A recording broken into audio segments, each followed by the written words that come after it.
Shomrabyug. Hello, ladies and gentlemen. Welcome back to the Tiny Room. Welcome back to Michael and Benjamin's podcast. I am the Michael of Michael and Benjamin's podcast.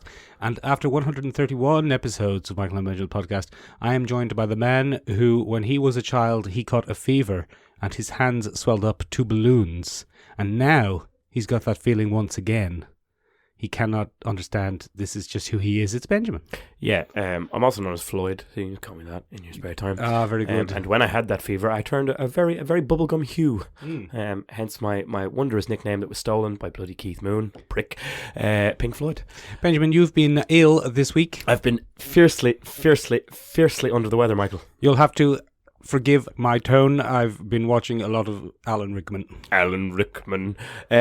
Yeah, I've been very under the weather. I'm still under the weather, so if I occasionally disappear off screen and you hear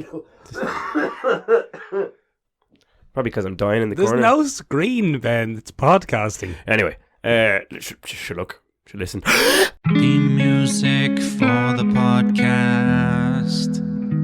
We don't actually have anything music.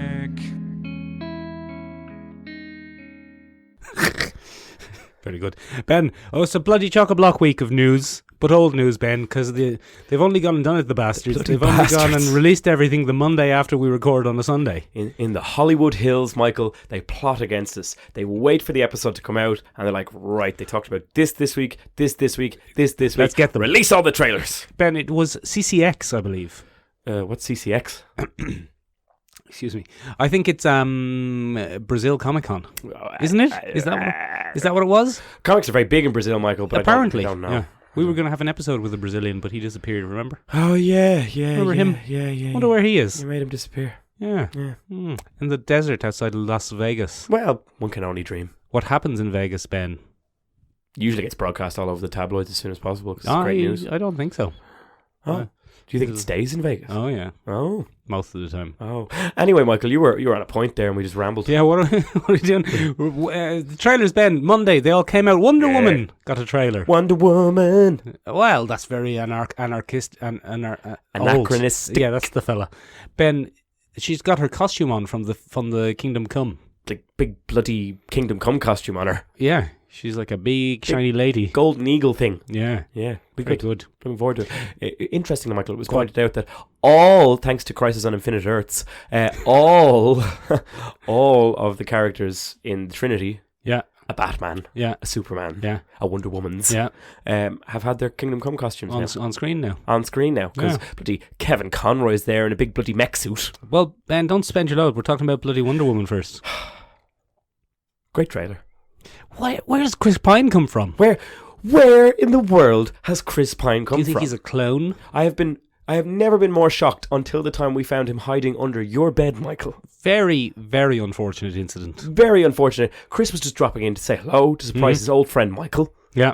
And I came in to search for something that we were looking for the podcast, and I only looked under the bloody bed, Michael, and there was Chris Pine. That's a really weird story you've I've confused Chris Pine with your cat, Ed. Oh, yeah, no, he was there. He's just a little ginger cat.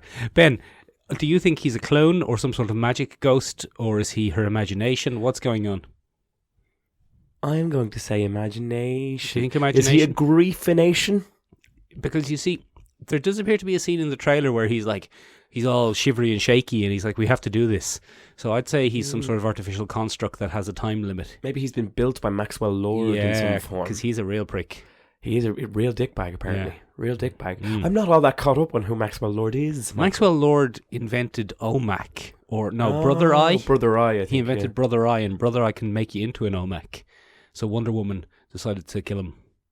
Oh, yeah, there was that whole arc. And she did his head. She did the... She General Zodded him. Yeah, she General Zodded him. Yeah. I remember that now. So he's a real prick. Maxwell Lord's a real prick, so it could be a construct used to muss with her. Yeah. To muss with her head. So it could be that. I like that he gives her a cheap Casio watch. Yeah, because he gave her his bloody it? long-term World War onesie watchy. It's a little twist. Yeah. It was enjoyable to see. I am excited to see the various villains that we're going to have to encounter in this one, Michael. The cheetah. The cheetah's going to have to pop up. Do you think that Kirsten Wiig is going to be is she pre-cheetah? Is she Minerva? No, she's going to be cheetah in it. Oh, is she? Okay. There are some promotional images on tat, various pieces of tat that you can buy. Like a mug. Or a t-shirt where she has undergone the transformation. Oh, okay, so she is Minerva. But she doesn't Barbara transform. Minerva. She doesn't transform into the bloody cheetah. She's not a cheetah lady. Oh. She just dresses like friend of the podcast, an original glop Rachel. Oh. In that she becomes a sexually aggressive lady in leopard print. Cheetah print, I suppose. Cheetah print woman. I'm not saying Rachel's sexually aggressive. It's a bit late now, isn't it? It's not what I was implying, Ben. You've travelled down that particular way. I didn't say anything. You've bloody taken that. I think if you listen backwards, Michael, you'll find that I didn't open my mouth because I was quite surprised to hear you use that analogy. I Kirsten Wiig as a sexy cheetah lady. Not my first pick for a sexy cheetah lady. It's an interesting choice, isn't it?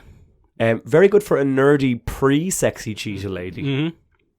Not sure how I feel about her as a post-sexy cheetah lady. Give her a minute. Yeah, look. Give her. She has Kirsten Wiig has my full confidence. She has her. Damn it! That would have been a good segue. I'll save that. She has her. She's all that moment where she gets out of a car and she's sexy now. I saw that. She had a big sexy black dress on. Yeah. So she's going to be all sexy and she'll fight Wonder Woman presumably and lose because I've never really understood how Cheetah is a threat to Wonder Woman. Because she is magic powered and magic. Yeah. I mean, cheetah powered, all well and good. You bring a cheetah in here, I'll kick the shit out of it. I don't want to see that for the cheetah. No, it would be very unfortunate. They only weigh about 20 kilos. Yeah. They're essentially just big house cats. They could have said the leopard. The leopard would have been better. A leopard would have made more sense. A bit bigger, but maybe she's got some fast. strong Is she jaws. fast? She's supposed to be exceptionally fast. She's very Michael. fast, okay. That makes sense then. Exceptionally fast. I suppose you'd kick the shit out of a spider as well, but you wouldn't want to fight Spider-Man. No, it's proportionate. Isn't it? Isn't that how it works? Yeah, well, I'd say like a cheetah is probably proportionally weaker than a human. In general, yeah, probably. I don't know, Michael. Look, Ben, I think we're looking too much into this. I think we've probably looked too much into this. It's going to be a killer 80s soundtrack, Michael. Yeah. There's Chris going Pine to be is some going to be classic Gal Gadot pining for Pine. Oh, very good. There's going to be some classic, oh my God, you're back in my arms. And then we're probably going to see Michael and, oh my God, I'm going to have to lose you all over again. Yeah, he's probably going to melt or something. Because we didn't see Chris Pine in bloody...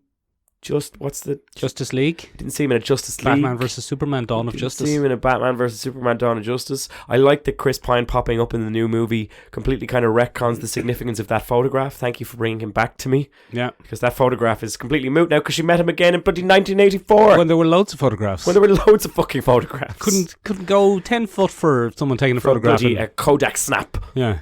So I guess we're trying to forget bloody Dawn of Justice and Justice League anyway, aren't we? Yeah. Are we going to just remove Wonder Woman from that timeline? In any way, Ben, speaking of films that we're trying to forget and your trust in Kirsten Wiig, did you see the new trailer for the new Ghostbusters? Bloody the only Ghostbusters sequel that's come out, Michael. Yeah, aka Ghostbusters 3. Don't worry about that last one. Don't forget all about that Just one. Push it from your mind. Push it from your mind. There hasn't been a ghost sighting since 1986. Bloody Gangbusters 3. Yeah, there's not a ghost nor a woman sighted since the 80s. And we bloody keep them away. There's a very good video on the internet breaking down a kind of scene-by-scene analysis of why... It says why the new Ghostbusters, the reboot, failed. It's actually not a very good analysis of why the reboot failed. The reboot failed because of lack of interest and backlash. Yeah, but it's very good. It's a very good breakdown of why it's not good. Why it's just not a good film. It's full not. stop. Yeah, why it's not. Yes, funny. we're not worried about male butt hurtedness. No, because sometimes your butt hurts. Your butt hurts. Butt hurts. That's where I was going to go, but I had to have a sip of water first to get there. Yeah, so I had to step in and get there. So, butt hurts, guys. And if you or anyone you know has had their butt hurt, just let us know. Call on the follling hotline. It's 1-800-OUCH. Let Ben know he has a cream. Right. Can you share that cream? Or was that... I mean, that the FDA doesn't really approve of it yet. The FDA. But we don't live in America, so here, it's fine. We don't have the FDA. So you can just send me €50 in an envelope, and I'll definitely send you the cream. I have a good idea. Yeah. Let's talk about Ghostbusters. Yeah. So bloody everybody's favourite bloody person, Paul Rudd's in it. He's in it. So I'm already looking forward to it. He appears to be a teacher who is a Ghostbusters fan. Everybody is following the Stranger Things formula, and we're going to have a happy-go-lucky science teacher who steers the kids in the right direction with his kooky experiments and enthusiasm for life. And one of the interesting things, Michael, is people seem to have forgotten that ghosts were a thing. Yeah, very quickly. very quickly. What might we have forgotten, Ben, from the 80s that doesn't... Gargoyles might have been real in the 80s. Oh, AIDS. No, people remember AIDS. No, Yeah. I've forgotten it. You've forgotten all about AIDS. I've forgotten all about it. You've just remembered it now. No, I didn't. Oh, yes. What did I remember? It's the fact that... Oh, so you're saying there was no AIDS. It was all a bloody government. No, I'm kidding. AIDS was a terrible thing. It hasn't gone away. Do you think that will be in Wonder Woman 1984? AIDS. Yeah, she'll be... Maybe Steve has AIDS. Oh, God, Ben, stop. Please. That's not great. That's not great podcasting. Cut that out. Look, it looks fine, doesn't it? It looks fine. The kids are... I'm assuming it's Egon's grandson. Yeah, it would because be, that actor can't come back. Yeah. Harold Ramis is unfortunately in the next life. Yeah. He might come back as a ghost. They might CG him as a ghost in a bout of bad taste. In a bout of bad taste. Well, if the sequels of Ghostbusters have shown us anything, Michael, is that bad taste is never too far away. Yeah. But it looks like it's going to be a kid-centered sequel. Kid-centered, nostalgia throwback, Paul Rudd is in it sequel to Ghostbusters. Yeah, because... with the original Ecto-1 and the sound. Whenever you really want to lock something down, stick Paul Rudd in it. Yeah. We've been trying to get him on this podcast just to cement our position. I talked to Aisling B. She was like, no, I can't. No, she wasn't having any of it. Can't get him. Yeah, Sorry. I thought, that's a shame. It's not happening. She did do some sex scenes with him. You would have thought that would have formed a bond. She did the most Irish sex scenes I've ever seen. I'm very impressed by her acting. I was Do go on. yeah, very just missionary, just sticking it out, just grinding through it until it's happening. Christ. As we said before in this podcast, Michael, my favourite line from that entire series is, "Did you just smell your wife?" Yeah. Which is the most Irish response to anything ever. Are you smelling me? Are you smelling me? Anyway, Ben, yeah, it's been a big event in the last couple of, actually last week in the world of superhero televisions. What has? Only, Ben, that the CW has gone and released their mishmash of every idea they've ever had. C-dubs. The bloody Crisis on Infinite Earths. Have you been watching any of it? Well, Michael, as you know, I can't stand the CW or any of their associated universes. However, Michael, they bloody got me with all this titillating little teasing of like, there's going to be a cameo over here. There's a cameo. Put another cameo in over. We'll have a little cameo over here. And then, what's this? A little cameo? It's not a fucking cameo. Little cameo. And they got me. So what I've done, Michael, just to spite the fuckers, is I've watched them all on YouTube. I watched all the cameos. That'll show them. John Cryer is Lex Luthor. John Cryer has been Lex Luthor in Supergirl for 2 seasons now. Would no, don't watch shit shows on the CW. Oh, you know what he isn't? No. But he's sexy young Lex Luthor. No, he's not He's not a bad Lex Luthor, though. He's a pretty good Lex Luthor. I don't hate him as Lex Luthor. Yeah, he's pretty good. He's a real slimy prick. He's surprisingly confident and not weaselly like John Cryer normally plays. Because John Cryer, I think, in those other shows he's been in, was also acting in those. Is John Cryer an actor? Yes, he's actually an actor. It's not just a schlub that they No, he's get not into. just Charlie Sheen's brother. Is Charlie Sheen alive? Yeah, he's still going. The character has died. The AIDS. Does he? Oh yeah, he does. What a throwback! I thought that was gone. I thought we haven't had the AIDS since the 80s. I watched that one. I watched the bloody Tom Welling cameo. That's not really a cameo though, because he has been a recurring character in Supergirl. Oh, for God's sake! He's just a. Now I know I'm contradicting you here, and I do enjoy contradicting. Well, to be fair, it's on me. I don't keep up with it. No, it's not a cameo. That's a recurring character. Lucifer did a cameo. That was very good. That's a definite cameo. Lucifer's done so well as a TV show because his series doesn't really make any sense. No, it doesn't fit in any. It's not really a superhero series at all. No. If you were a Lucifer fan, you might not be watching any of these, and you know what the heck? Why was he in a superhero show? But every once in a while, there's a young one there who loves Tom. Is it Tom Ellis? I think it's Tom Ellis. So, yeah. And she's just like, "Oh my God, it's Lucifer! Look, he's on the TV." No, I liked his cameo. That was good and unexpected because he just flat out lied and said he hadn't even been approached. Oh yeah, he was like, "No, I was in Vancouver for a birthday party." Bloody English, isn't it? And bloody English. I wasn't there. Look I was how there tall for a in birthday English. party. Look how tall in English and bloody sexy I am. Why don't you look at my abs? Why don't you tell me your desires as young men? Boom, boom, boom, boom, boom. Yeah, and this is why we're not allowed to write things for the CW. Is Lucifer on the CW? I don't think it is. He was at one point. Now he's on the net. No, he wasn't ever CW. No, I don't think so. No, he was network television. But then he got to Netflix. And then the Netflix television. Yeah, and they let him do a crossover, and it's doing bloody well. Yeah, it's doing bloody well. Look, the Tom Welling crossover was a bit disappointing. Yeah, look, I don't have my powers anymore. Leave me alone. I don't use them. Yeah, leave me alone. And you're just like, I completely forgot that Erica Durant was his Lois Lane. Erica Durance was his Lois Lane. I thought that Katie Couric. Katie Couric is an American newsreader, but she's also the actress who played Lana Lang. Didn't she? Isn't it? It's the similar name. Something Couric. I don't know. Doesn't matter. I thought she was going to pop up because, Michael... She played Lana Lang, though. Formative. Loved Smallville's Lana Lang. Thought she was attractive. That's good. That's good to know. I'm building up a real image of your oddness now. There's nothing odd about Lana Lang. She's a very attractive woman. What an attractive lady. Kristen Crook. Oh, it was pretty close.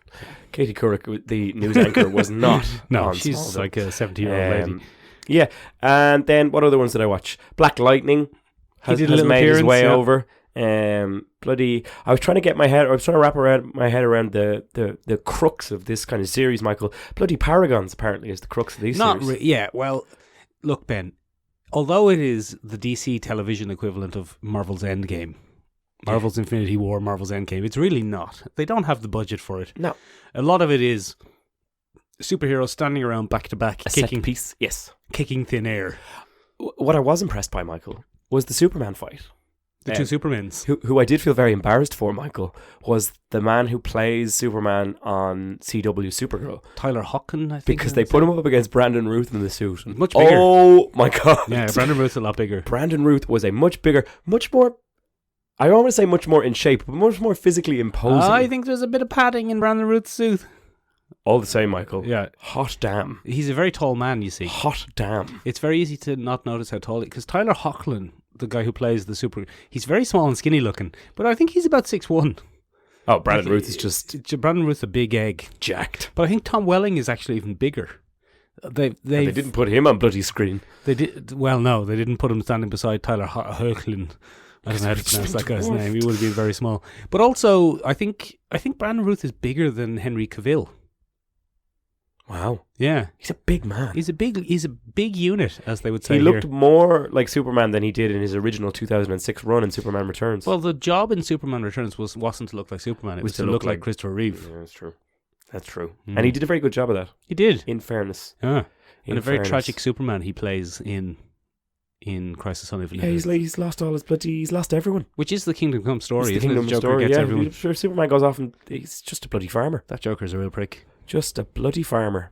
Oh, no, wait. Did they follow the Injustice storyline, is it? Oh, perhaps. Joker has gassed the entire... Yeah, that's the Injustice storyline. In Kingdom Come, it's Mangog. That's it. And there's a big bloody explode. Oh, no, I think it's Joker gassed in all of them. Never mind. Yeah. I think Injustice follows directly on a kind of parallel universe to Kingdom Come, where it's like, what would Superman do if he had a really bad day? Oh, he'd bloody take over the planet. Yeah, lots of cameos. Did you see Burt Ward? Burt Ward was there. Yeah. Saying Holy Red Sky... What was it? Holy... Red Skies of Death, I think. Holy Red Skies of Death, Batman. Yeah, there's a reference to Batman 89. Huntress is in there. Huntress is in there from Birds of Prey, the terrible 90s TV show. Apparently she slides down a roof and then just gets erased. She showed up herself in that costume. That wasn't the plan, but she showed up and was like, no, I have to do a flip or something. And they were like, all right.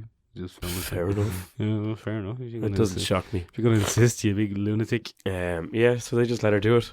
She got erased anyway, so it doesn't matter. Doesn't matter. Everyone got erased. I'm assuming this all gets switched at the end and everybody gets put back in there. I don't know what the plan is, but I mean, scrub it all out. It's the last two episodes aren't until January, so we don't bloody know. It's left on a cliffhanger. January. After the Christmas break. Interesting to see. Chameleon character. What's the name of that actor? He played the bad guy in Flash season 1, and he's Tom Cavanagh. Yeah, Tom Cavanagh just playing another character. Yeah. He's always playing everyone. They just keep changing his bloody character. Now he's Pariah. Yeah, I think it's brilliant.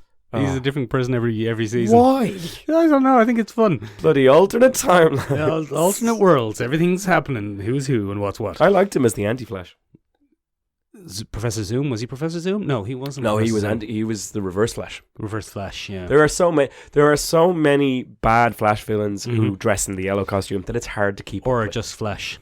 Or just Flash. Just a different version of Flash. Just Flash. Anyway, yeah, it's fine. It's not. It's not a world changing. How's Ruby Rose doing as Batwoman? A lot of fans were very disappointed with the Batman twist, which is that it's just an old Kevin Conroy, and he's evil. Oh, what? I thought you looked at this. No, I didn't see that one. Yeah, no, he gets killed because he's evil. What? He turns out to be the Batman from the universe where he successfully killed Superman in Batman vs. Superman. Oh. And then he goes on to kill all his other villains. Oh. And he's a bit of a mad unit. Oh. And he tries to kill Supergirl. And Rose kicks him into a thing and he dies. Oh. And she is the paragon of courage, not Batman. Oh. So a lot of fans are like, Mary Sue! Yeah, no, I think. Well, look, they're going to do that anyway. They already have the placards made up. Yeah, Well. they were ready to do that before it was revealed. And nothing was going to stop them. They already had the memes ready. Look, just let it go, lads. It's bloody alternate timelines. It's fine. It's grand. Look. Now, Ben, earlier on today I referenced that you had a fever. And the only cure yes, go is on. more cowbell. Yeah, no, I do have a fever. And it struck you down, Ben. So it's laid me low. What the fever is, basically, is a real high dose of coward's blood. Yes. You've got it in the blood. It's in your it was blood. infected all the way down to my feet. Which meant Wednesday Night Cinema Club, you didn't come to see Jumangi. Yes, I was having a dream at that point. Yeah. About, I think I was suspended upside down in some kind of strange cocoon thing. Oh, good. And I remember being distinctly comfortable, but also slightly unnerved that I was so comfortable. Oh. And the sweat was dripping down my brow. And then I kept doing that thing where you wake up and you're like, oh God, it's all over, thank God for that. And you need to drift back in. You're like, no. I'm back in the cocoon. You're back in the cocoon. And it was fucking awful. That's weird. I'm glad you told us all that. Yep. Thanks. It's important for you to know what. It's very important. I like to know what we've been doing at the same time. Yeah, well, I was seeing Jumangi. Yeah. Another fever dream. That's what I was doing. I went to... Ben, can you name the name of the film Jumangi? What's the subtitle of this Jumangi? Next Level? It's The Next Level. I didn't know that until 3 or 4 days after I'd seen it. Yeah, Jumangi Next Level. Because we've just been calling it the new Jumangi. The new Jumangi. The new Jumangi. Ben, I went to see the new Jumangi. It's fine. Jumangi 2, Jumangi 3? Jumangi 3, I suppose. Yes, it would have to be, wouldn't it? Do you count Zarathusa as a Jumanji 2? No, that's more of a spin-off, isn't it? I don't know. Isn't it? Isn't it, though? Is it? It was from the producers of Jumanji. Oh, is it, though? Yeah, well, it is in the trailer. It it says, is, like, though. the new story in the world of Jumanji. It is, anyway, I suppose it's like the Marvel Cinematic Universe. Yeah. So it's not. So, it's Jumanji 3. God, it's hard to figure out, isn't it? Oh, is it even worth figuring out? Probably not. Anyway, yeah, it's fine. It's fine. Remember how in the first one, it was funny because people were in the wrong bodies? Yeah. Yeah, it's that again. It's that again, but people with Danny DeVito and Donald Glover. Danny Glover? Danny Glover. No, your famous Donald Glover, Danny Glover mix-up. Danny Gloves. Yeah, it's that again, but people doing impressions of Donald Glover and Danny DeVito. Yeah, it's Kevin Hart just trying to be an old black man, isn't it? Well, he's not trying to be. He's acting again. Oh, back to the John Cryer thing. You mean he's acting. not? Yeah, no, he doesn't actually. His body doesn't actually become inhabited by the mind of Donald Glover. Yeah, but they did have to develop technology to suck those people into a game, didn't they? To suck them off their plane of existence. Nice, well played. Thank you. What is your stomach rumbling? What did you think? That was my stomach. Yeah, I'm very hungry. What do you think? It's fine. Any standout performances? No. What did Shane think? He thought it was fine. Would you recommend it? Right, so after 131 episodes, that's it, ladies and gentlemen. That was the thing that broke Mike. Jumanji 2 was the thing that just... The cinematic gold. That was the end for Mick. He was like, nah. I would not go to see a third one in the cinema. I would wait for DVD. Might just be straight to DVD. A lot of it, there's some mild spoilers here in this upcoming discussion. Okay, spoilers from now on. A lot of it hinges on whether you're going to find The Rock being Danny DeVito funny. Did you? Not really. And it's a lot of the same gags, a lot of the same jokes, people getting killed unexpectedly. Isn't Jack Black fat? You must get sick of that at some point in your career, wouldn't you? I think they've fattened him up, though. I think in, like, the character that he plays, whatever his name is, Johnny Mapreader, is a lot fatter than the actor Jack Black. Okay, so he's been plumped. Yeah, like his clothes and stuff are making him much plumper. So it makes it fine that everyone just keeps insulting him. Yeah. But, I mean, talk about body shaming. Oh, they're big fans of it when it's men. Yeah. It's grand when it's men. Oh, yeah, it's fine. Karen Gillan is in it. All kinds of things are grand when it's men. We'll get into that in another podcast. All right. Karen Gillan is in it. Karen Gillan is in it. I love Karen Gillan. Karen Gillan plays the same character, so she doesn't have to stretch like the others have to a little bit. Oh, that's good for her. Whatever the lady's name is, she's just still Karen Gillan. It's fine. What's his name is in it as the baddie? Yarp. That guy. Yarp. Rory McCann. Is that his name? You're asking the Hound from Game of Thrones. The Hound. I'm still fascinated that Yarp and the Hound are the same man. Yeah, well, he's also now the baddie in more Jumanji. Does he play a South African of some kind? No, he's just a kind of generic barbarian baddie. I think he'd suit a South African kind he's of just a generic diamond miner of some kind. No, he's a generic kind of fantasy baddie. Much of it doesn't happen in a jungle. Well, it's nice to hear that Rory McCann is playing a South African diamond miner. He's not playing a South African diamond miner. You're making up your own version of Jumanji because that's this one... cool. I think that's the kind of part he was kind of born to play, and I'm glad that he got to do it. Because this one's not really very imaginative. So, yeah, I see what you've done. Yeah, good for him. I can't really strongly recommend so it. Rory McCann's just left acting to become a South African diamond miner. Yeah. Ben, we're mere weeks from Christmas. Ben, why don't you tell the listeners what even is Christmas already? In your own inimicable way. Well, look, lads, basically, back in the day, the Victorians got together. Yeah. And there was a lot of poverty. And there was a lot of... look, the economy needed a bit of fucking stimulating. Right. The English Victorians. The English Victorians. Right. And basically we just kind of entered this world a little bit post-industrial revolution where goods were widely available, Michael. Right. And marketing became a brand new thing. It's like, well, we don't have to make things that people need anymore. Now we can make things that people don't need and try to get them to buy those instead. Like mouthwash. Yeah. Or candied apples. Yeah. Who the fuck needs a candied apple, Michael? Nobody. You can just have an apple. You can just have an apple. Yeah. Put a bit of sugar on it. Yeah. Well, no, that's a candied apple you've described to there. Stop it. That's the sugar sprinkling sound. You're just doing an ASMR over there. Stop it, Ben. It's not an ASMR podcast. Stop it.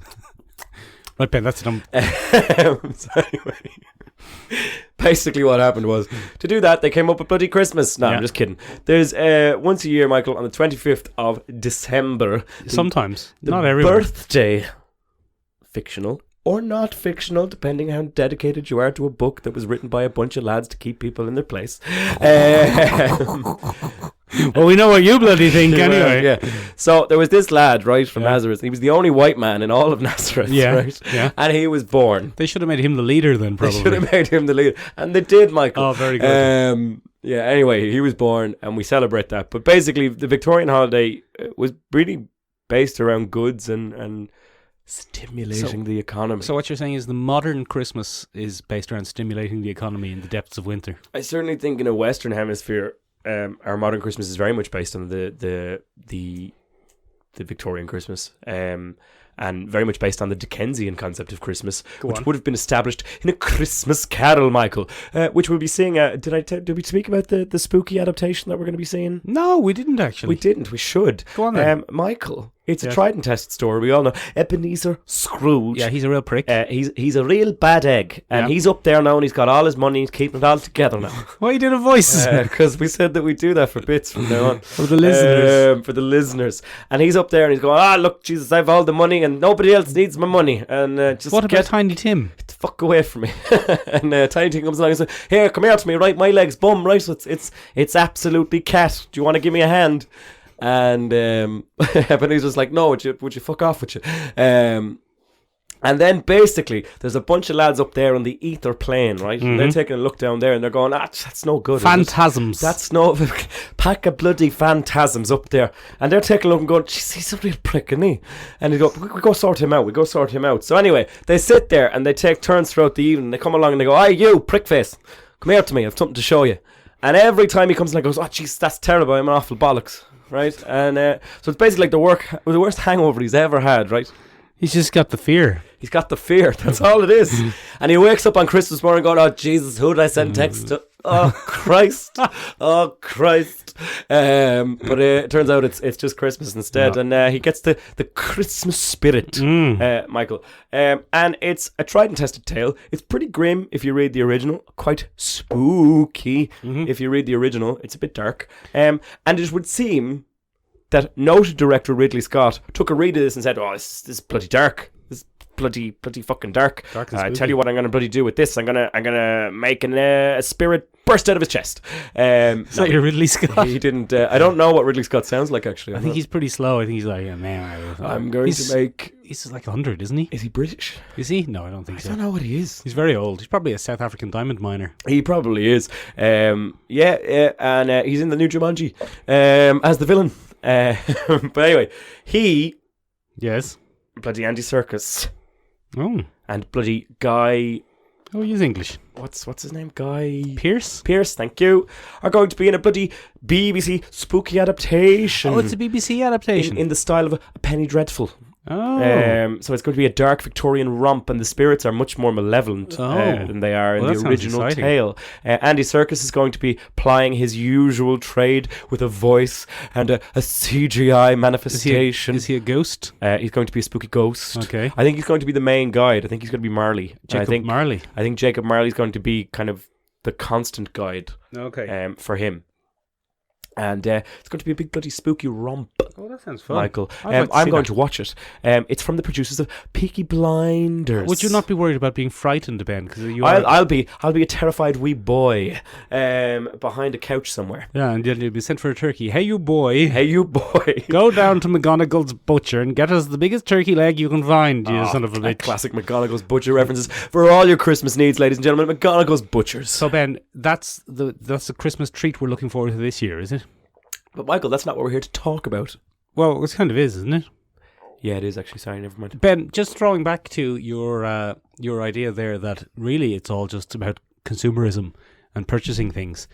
Stop it! Stop doing ASMR. That's not the sugar sound anymore. That's the money sound. That's money now. Benjamin, I suppose that means then, from your point of view, the greatest Christmas film of all time, at least in terms of remaining accurate to the spirit, is the Arnold Schwarzenegger classic Turbo Man. Turbo Man.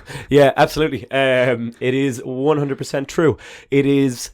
What is Turbo Man, Michael? What is it? It's the story of a father who feels pressured to get a stupid toy, and he goes and commits acts of great physical strength, violence, and stress. Against Sinbad. Beloved character actor. A black Sinbad. man. So you can read into that as you want. He pretty much assaults a black man to get a toy. And if that's not what Christmas is all about, Michael, I don't know what is. But what's the message of Turbo Man in the end? Is that do whatever it takes to get your child the toy he wants for Christmas? Is it not that consumerism isn't that important, and as long as your son sees you as a hero, that's what it's all about? No, do whatever it takes to get your child a toy for Christmas. What's the big toy this year? Seems like something I should know. A Mick action figure. Oh, that'd be good, wouldn't it? Available from our online merch store, coming 2025. We're going to have to hand customise each and every one of them. Our own bloody toy. From John Cryer Lex Luthor figures. We'll just paint the beards ginger. What's the big animated movie of the year? Frozen 2. Frozen 2. I haven't seen it. Is it Christmassy? It probably is. Does it have a Christmas message in it? Get Turbo Man. Yes. Buy the action figures. I don't know. Don't be a South African diamond miner, you bloody prick. Turbo Man is surprisingly a very enjoyable film, Michael. I love Turbo Man. It's one of the more enjoyable films. It really does encapsulate the stress of Christmas, the mania that is Christmas. For some people, I don't know, Michael. Are we talking about the Christmas culture? Does it need to be said on our podcast? Go on. Yeah. It's hard to detach American Christmas from our Christmas these days, I find, quite often. Right, I see what you're saying. The real push for the gift, the real push for manic shopping. Black Friday's over here these days. We have Black Friday now. It doesn't make any sense for us to have Black No, Friday, it doesn't. Michael. And I tell you what, local Irish retailers do not like it. I'd say they don't. I'd say it's a very... To be kind of forced into doing these huge sales when they don't have any stock to clear. Yeah, because it's bloody coming up to Christmas. Yeah, it's a very strange thing. It's a weird thing that nobody's into. And I mean, it's funny, I think in the 1980s when Turbo Man came out, isn't it? I think it was the early 90s. You spin your wheels. We'll do early 90s. I'm going to say 93. But okay, you spin fair your enough. Wheels. Do you want to pick a date, Ben, for our classic game? When did that come out? November 1993. 1993. No, I said 1993. Sorry, I'll go with 92 and a half. 1992. I put a Turbo Man, Ben, the film, came out in 1996. We're miles off. So mid-90s film then. How old were you? I, at that time, was 5. Oh, very good. Although it did come out in mid-November. I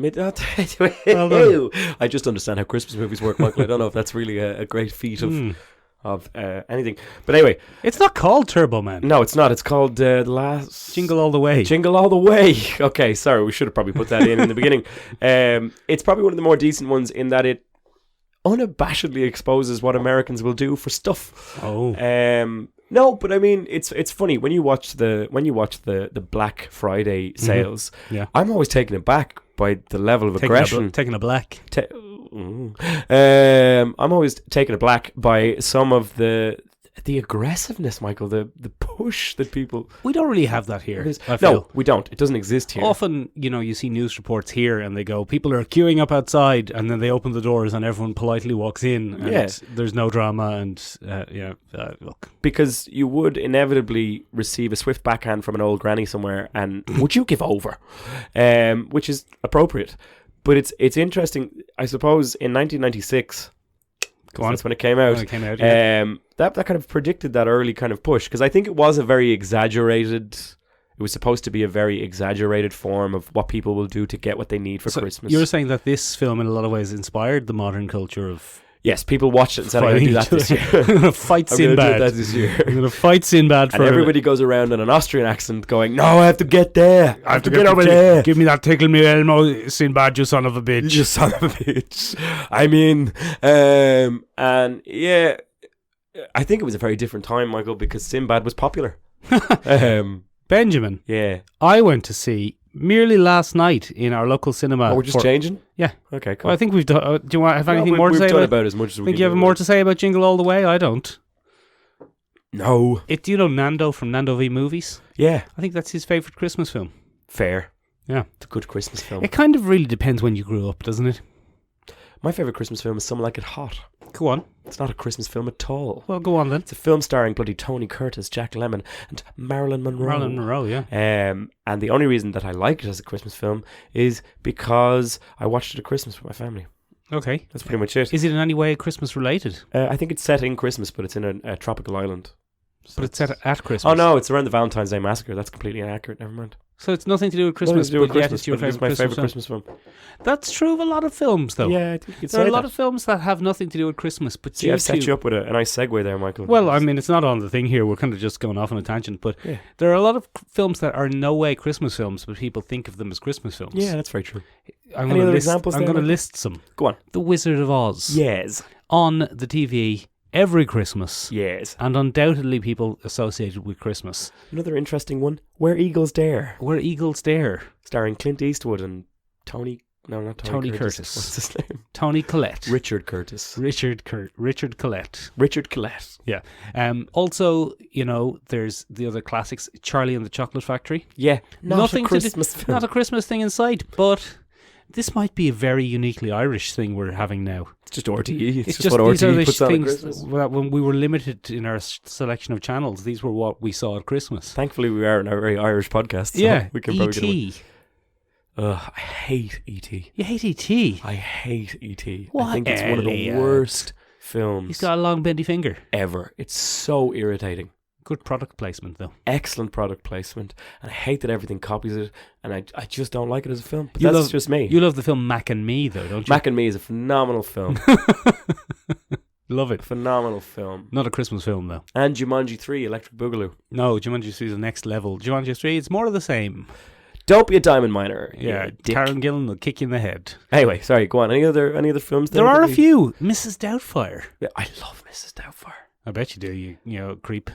Formative. But Mrs. Doubtfire is on here every Christmas, isn't it? And it's people definitely think of it as a Christmas film. It's oh, hello, dear. It's just a wonderful phrase. But not Christmas films by any stretch of the imagination. Yeah, there are others, Michael. It's a Wonderful Life. But that is a Christmas film. Not a Christmas film, it is a Christmas Michael. Film. No, it's set in an alternate reality where it's Christmas all year long. Is it? No.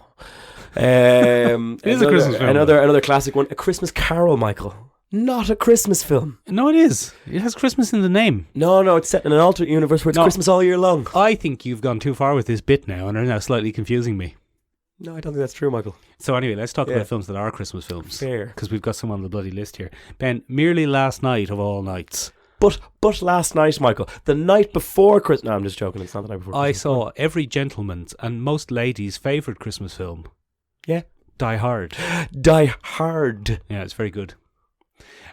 In the Lighthouse Cinema, Ben, our local art house cinema. Great cinema. You know a friend of the podcast, Shane? Yes. It's where he goes to see art house films. It's where he saw Moonlight. Moonlight is an excellent film. Yeah, he really enjoyed it. It's where he saw Roma. It's where he saw Boyhood. I always forget that Shane is a secret cinephile. It's a real cinephile. But anyway, where are we going with this? What we were saying was you went to see Die Hard. We went to see Die Hard with the lads, with the gang, Yeah, and Ben, it's a real post-millennial cinema-going experience. Because you have to dress up and you have to. Well, nobody dressed up. I have a very good Die Hard costume that I should have worn, but I never thought of it. But people go to these films nowadays, Ben, to ironically enjoy them. Which I don't understand, because Die Hard is an unironically enjoyable film. Well, that was the thing about going to see Die Hard last night. There were people cheering at weird bits. Like when Argyle first appears on screen, people were going, Argyle, yeah! And I'm like, all right, he's a minor character that you recognise. That's good. He's obviously a meme of some kind that you haven't seen. Yeah, you see, I don't know what the millennials are doing. I don't think it's even millennials anymore. I think you could say it's Gen Zers. Oh, it's Gen Zers. People younger than even you. It's my sister's generation. Oh, get rid of them. It's my sister's generation. Well, my sister's pretty decent. Let's not get rid of her. Yeah, you'd really like my sister. She does a nice Cubano sandwich. She's a wonderful Cubano sandwich and an excellent baker. If you want to check her out, she's on Serge Colopy at Instagram. We have to get her a cake. I have to get her a cake Instagram. What's a good cake name for an Instagram? Anyway, if anyone you know has a good name for a cake Instagram, send it to me. A cake-based Instagram. I want to get her stuff up, and I want to get her marketed. Smashing bloody cakes. We get her on a fucking podcast. Amateur baker with Sean Bjog. All right. Fucking get on it. We have a podcast network, Ben, for that very reason. For that very reason. If you would like to submit your podcast to our network, don't. We're not up and running strong enough yet. Oh, no, do. Oh, no, do. It's good. How have you got lots of listeners? Anyway, Generation Zers, and everything's through the prism of memes. The prism of memes. But, Ben, you can't put Die Hard through the prism of memes because it's too good a film. It's a pretty solid fucking action flick. It's the greatest action film of all time, Ben. It can't be memified. I'm gonna give you. Do you know what I watched the other day? It was very good, actually. The Fugitive. I didn't kill my wife. That's I don't also care. a good film. I would enjoy watching an ironic viewing of that. You see, our good friend Shane saw another film from the same era, an action film in the same setting, and didn't really enjoy it. I'm kind of stealing his story here, but he told me yesterday, so I'm going to repeat it. Yes. He saw Point Break in the same setting. See, exactly, and people kind of were there to laugh at the irony. But which is a really stupid way to enjoy a film. Really. But you can't. Well, no. Look, Ben, you don't mock how people enjoy things. Too late. Let people enjoy things how they want. No, but you can't do that with Die Hard, because Die Hard is a very damn good film. Damn good film, and it's undoubtedly a Christmas film. Yeah, undoubtedly, it's set at Christmas. Yeah, it's set at Christmas. Yeah, in an alternate universe where it's Christmas all year long. But Ben, my favourite Christmas film, even though I've just said Die Hard is the best one. As I said, Ben, it's all about the era you grew up in. Yes, well, that's kind of how nostalgia works. Exactly. So for me, Ben, the ultimate Christmas film is the Christmas film Home Alone. There you go. Very good. You've slapped your face like Munch's The Scream. Yeah, you've done it again. Are you going to keep doing that? One more. Okay, very good. I'm done. Sorry, guys. Excellent podcasting there for me. With Macaulay Culkin. Yeah, that Macaulay Culkin. The one with Donald Trump or without Donald Trump? The one without Donald Trump. Home Alone, the original. Home Alone 2, Ben, Lost in New York, is, and I have watched it more recently, absolutely terrible. Home Alone 2 or 1? Sorry. 2. Home Alone 1. Lost in New York. No, Home Alone 1. Home Alone. It's just called Home Alone. Home Alone 1. That's the name of the film. No, Lost in New York. No, just Home Alone. At Home Alone. There's a guy, he's at Home Alone. What's he doing? He's setting up traps. Okay, on my own one. Yeah, I'm in the house. Where is he? Starring Richard Culkin. Yeah. Macaulay Culkin. That one, a true Christmas classic. Yeah. It has the spirit of Christmas. Yeah. It has, he learns the message of Christmas and family and sharing and being with people. All those warm, fuzzy feelings. Yeah, he sets Joe Pesci's head on fire. Yes. Daniel Stern probably should have died. Yeah, definitely. But such trauma. It's absolutely great. It is undoubtedly a great film. Home Alone 2 is no good. And I only realised this a couple of years ago. Yes. It's Home Alone 2 Lost in New York. Home Alone 2 Escape from New York. No, you're thinking of Escape from LA with Snake Plissken. No, Snake Plissken is in the one where his parents go off on holiday and he's left in the house at Christmas. If there are people listening to this, Ben, and there are, but if there are people listening to this who are invested in it, this is going to be very annoying. Oh, by the way, we have a mixed retractions from friend of the podcast, Clive. What's that? That's wonderful. Yeah, we were talking a few weeks ago about Highlander, if you remember. Yes. And I said I remember the character Xavier Sinclair. It's Xavier Sinclair. Oh. Yeah, so I got the name slightly wrong. Oh. And Clive was Mixed screaming at the attractions. podcast. Oh, really? Anyway, Home Alone 2. Electric Boogaloo. No, where is he? He's in New York. What's he doing? Home Alone 2 is dreadful. It's very slow. It has some good characters. It has a great character actor, Tim Curry. I love Tim Curry. As the maitre d' or whatever he is. He's the concierge. Concierge, the hotel manager. But he's good. Donald Trump is in it. Yeah. There's a very funny meme based on that. Have you seen that? No, I don't follow Donald Trump memes. The meme is that it's one of the shitty movie details kind of posts, and it's Donald Trump views a young man separated from his family in New York and uses that to base his future policy. I get it. I understand American it's the whole thing. Anyway, keep going. Sorry. Very maudlin. Very. Oh, why? It's just.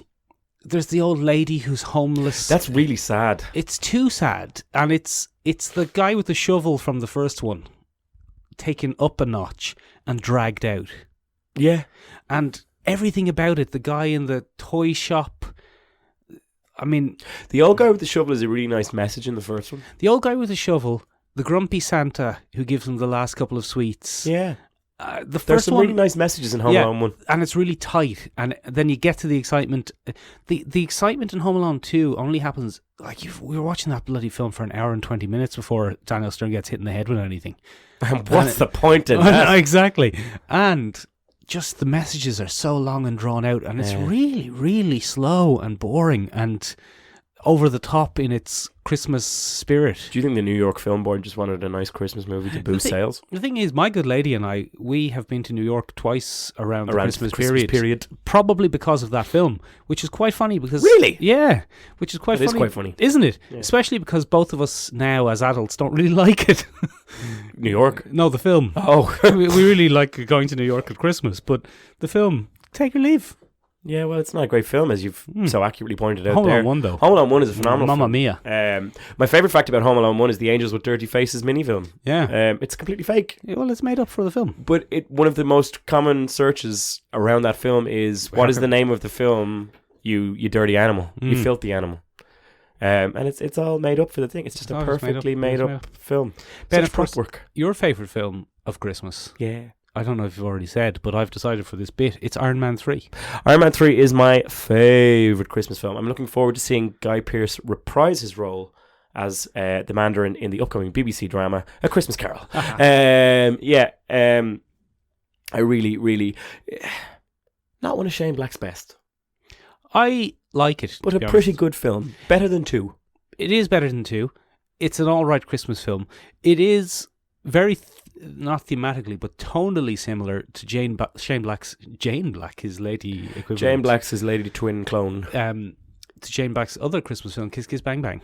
Kiss Kiss Bang Bang is a phenomenal Christmas film. Is it a Christmas film, though? It is, absolutely. It's set at Christmas, yeah. And it's two thieves stealing, because, theft is up around the Christmas period. Isn't it a detective and an actor? Yeah, it is after. The initial setup, Michael, is two thieves out stealing at Christmas. Just like Home Alone 1. Yeah. I don't think you have to call it Home Alone 1. I keep doing that. Oh, it's just Home Alone. It's just Home Alone. Just like Home Alone. Where is he? And they're two bloody thieves. One of my favourite scenes of all time, Michael, is where he has to go and give the audition to keep his cover so the police don't arrest him. Mm-hmm. And he has a mental breakdown and they give him the part because they think he's fucking great. Because he's gone mad. Because he's gone bloody mad. But I think what it is basically is Shane Black likes dressing a lady in a Christmas outfit. Yeah, I think so that's he probably sets true. all his films at Christmas. Oh yeah, I forgot about the sexy Christmas lady outfit. Yeah. Is it Michelle Monaghan? Yeah, it is, yeah. Yeah, so Shane Black just has a thing about Christmas, I think. The thing about Shane Black's Christmas films is that Christmas is very tangential in them. Yeah, they don't... Well, it's a good time to set a film. It's like Die Hard. People love Die Hard because it's fairly tangential, isn't it? Is it not relatively tangential apart from the Christmas party? Well, it just keeps coming up, though. Like, he uses Christmas sticky tape at the end to stick the gun on true. his He back. does push. He does the ho-ho-ho thing. He does inspiring push. a generation of Christmas jumpers. Oh, yeah. The ho-ho-ho, I have a machine gun now. Yeah. There's Christmas music playing. But it is another kind of Christmas in LA thing. Maybe that's what inspired Shane Black.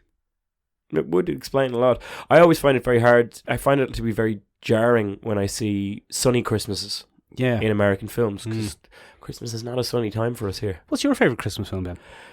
That's a great question. You said earlier when we were talking about this, because I'm going to reveal the conceit that we've already had this conversation. Go on. You did say the Santa Claus. I didn't say... No, you said, what film do you want to talk about? All right. And I said the Santa Claus. Well, again, the Santa Claus is the first Christmas film that I remember. Oh. And what I liked about it was, at the time, it was very postmodern, Michael. The Santa Claus can be anyone, and it's a legal clause, Michael. And basically, if you kill Santa, you become Santa.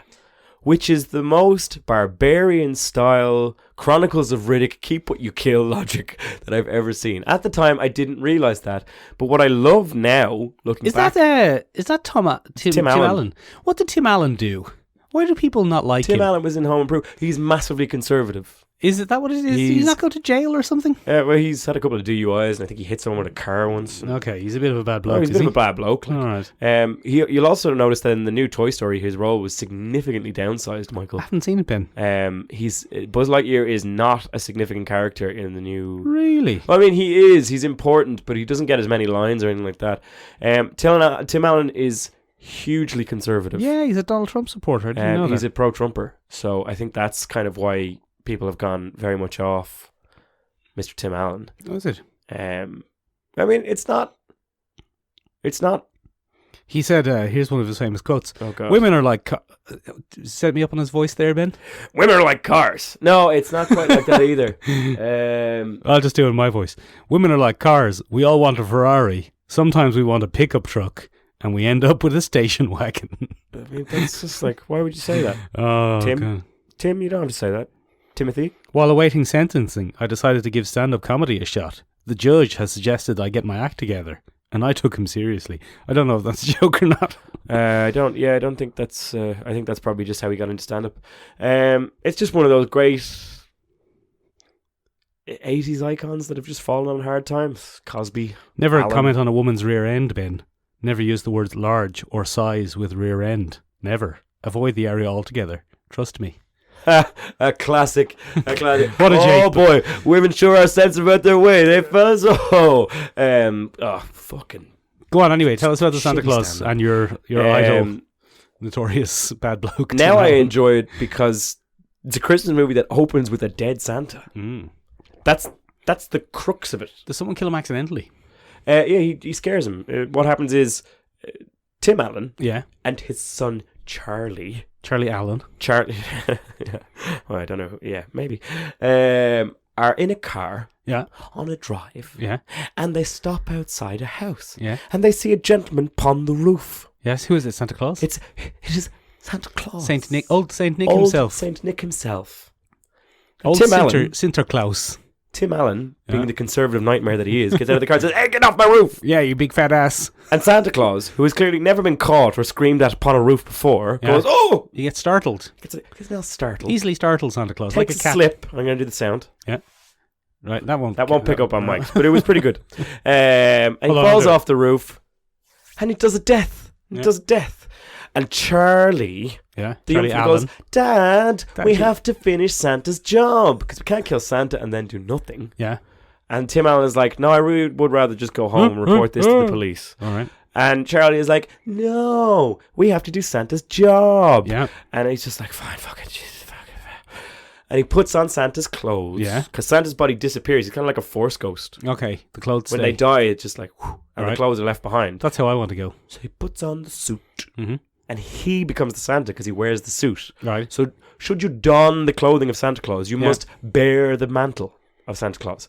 And he becomes the new Santa Claus. And it's actually quite a fun movie. The first one is great, and then they stretched it out and turned it into a whole series. And you have the Santa Claus 2. So often the way. Santa Claus 2, Electric Boogaloo. In the Santa Claus 3, is that the one where Michelle Rodriguez comes back from the dead?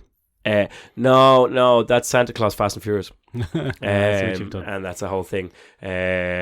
Slay Queen is what it's called. That's very good. That's very good. That's quite funny. We should do something with that. That's quite good. Do a drawing or something. Do a drawing. And anyway, but the yes, do a Photoshop of Michelle Rodriguez in a Christmas outfit, yes, driving a car. I'll have a tinker. Don't show it to Shane Black, though. I'll have a photo tinker. And I think probably in terms of the actual Christmas movie that made the most impact on me, it would probably be A Muppet's Christmas. Oh, look, Ben, I've never seen it. It's very good, Michael. I took part, Michael. In that film? In that film. I'm Kermit. You had one of your hands up Kermit's bottom.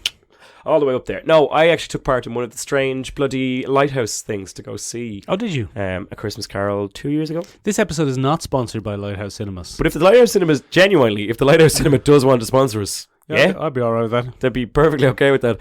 And even if they don't sponsor it, it is a great cinema, guys. It nearly disappeared for a couple of years. So go and support. It's a bloody great place to go see some films. Recently introduced my good brother to the Lighthouse, and we went to see the Joker there, and he was as opposed to your evil brother. This is we don't talk about Terothy. He's just Terothy.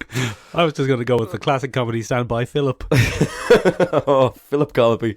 I like Terothy. Yeah, Terothy. What were you saying? What were you saying? Muppets. You went to see it. I went to see it. Bloody great old time. Look, The Muppets Christmas Carol with Michael Caine. Michael Caine, Ebenezer Scrooge. Oh. So keep my money. What you got to do is what you got to do is keep the coal out of the fire. Is that keep a reference? The coal Are you just referencing out something of the fire from the film? I haven't seen it, so that's lost on me. Well, you know the Christmas Carol thing where Bob Cratchit's like, "Please, can I put some more coal in the fire? Here, come out your paycheck, bloody Bob Cratchit." That's my Victorian English voice. Don't judge it too harshly.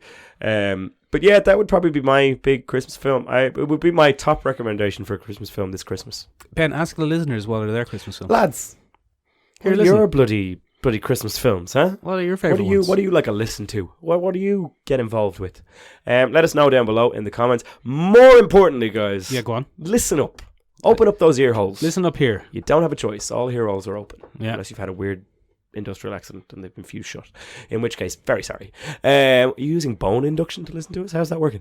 But on top of that, we have the Mickeys next week. Yay! It's Mickey time. We're going to be lashing out the Mickeys for the everyone. third annual Mickeys, but this time it's the best of the decade. It's the best of the decade. Best film of the decade. We want best film of the decade. We want good egg of the decade. Good egg of the decade, yeah. Bad egg of the decade. Yes. And we can't do Weinstein again because we've already done him. Yeah. Well, we can, can't we? I mean, we could, yeah. I don't know if we can milk any more out of it. Yeah, I think we've done the Weinstein bit today. But we need bad egg of the decade. Yeah. We want your surprise hit of the decade. Yeah. It could be a TV series. Yeah. It could be an actor. It could be Mad Max Fury Road. It could be Mad Max Fury Road. It's probably Mad Max Fury Road. Not a bad fucking shout. Yeah, no. But try and give us your different categories as you go along. What was your best TV series of the decade? Yeah. What was your best film of the decade? What was your best TV series of the decade? What was your best character of the decade? Film. What was your best storyline of the decade? Oh, yeah. What was your best comic book? Remember, we do comic books here. If you can think of a comic book that you enjoyed from this decade, and it shouldn't be that hard because there have been some fucking great comic books. Some fine comic books. I'd imagine Saga will be topping a poll somewhere. We'll do a poll, Ben. You'll do a poll. I'll be doing the polls. Oh, lucky me. Your best Conan of the decade. Just joking. It's Conan the Barbarian, the new series from Marvel Comics. Best podcast of the decade. Wink, wink, nudge, nudge. Not this one. It's us. Let us know what you thought of the decade. It can be any category, really, because we'll work it out into different categories. Give us your best of the decade, Best lads. of the decade, What did you feel really stood out? What defines a decade for you? Also, Ben, tell the viewers about the thing they should be keeping their eyes out for. We've got a bloody new podcast coming out this Wednesday. No, not that. Oh, no, sorry. The other thing. I've lost what this is. The thing that we did. Oh, yeah. Sorry, lads. It's only bloody gone and been a Monday. Check out our YouTube channel for some Christmas vibes. Get some Christmas vibes from Michael and Benjamin. We might stick it on the pod on the Facebook. Oh, we did a bit of footsie. We might stick it on the Facebook as well. All over the Facebook. It's going to be on Facebook. It's going to be on YouTube. It's going to be... Look, send it to a pal. Send it to a pal. Let us know what you think. Did you enjoy our Christmas vibes? Let us know what you thought of the whole thing. Get some Christmas vibes from Michael and Benjamin. Of course, ladies and gentlemen. Mm-hmm. How are you going to know where to send us all this stuff? How are you going to give us some feedback? Well, we're bloody everywhere, lads. Not omnipresent. We're bloody on seomrabeag.com, SEOMRABEAG.com. Means tiny room in Irish. You can vote for it there for all your different things. You can't vote. No, you can just submit. Don't vote. No, do vote. Oh, God. Are you going to do a poll? We could bet a poll. We're going to have to start doing some polls. All right, we can bet a poll if you know how to do that. Yeah, I can learn how to do that. Okay. We're going to have to learn how to do that. You can get in touch with us on Instagram if you're not a big fan. Yeah. We have a new Italian demographic sliding into the DMs, so if you want to get on there and have a chat, Instagram is the place to find us. It's Sean Rebuke again. We're on YouTube. If you're not listening to us on YouTube right now, go give us a listen. Lads, we love presents here at the podcast, but we don't need physical things. We're in a tiny room surrounded by toys. What you could do Too many toys, arguably. Bloody leave us a review on Apple Podcasts. That's that'll give us a super boost. A super boost. That can be your Christmas gift to us, ladies and gentlemen. If you want to send me money in an envelope, you can. Just send me money in an envelope. His address is Ben Collopy. Ben Collopy at Sean Rebuke, bloody Dublin. Anyway. That's it from us for this week, guys. Oh, sorry, if you hadn't had enough of us this week, listen to us on Wednesday when our new collecting issues are coming out, where we talk about all about the amazing life of Spider-Man by Chip Zdarsky and Mark Bagley. What's he doing? Bye. Bye, buddy. Ben does the end bit, and then I just hear it quietly, and then I have to try to think of something funny to say at the end. It's time to say goodbye.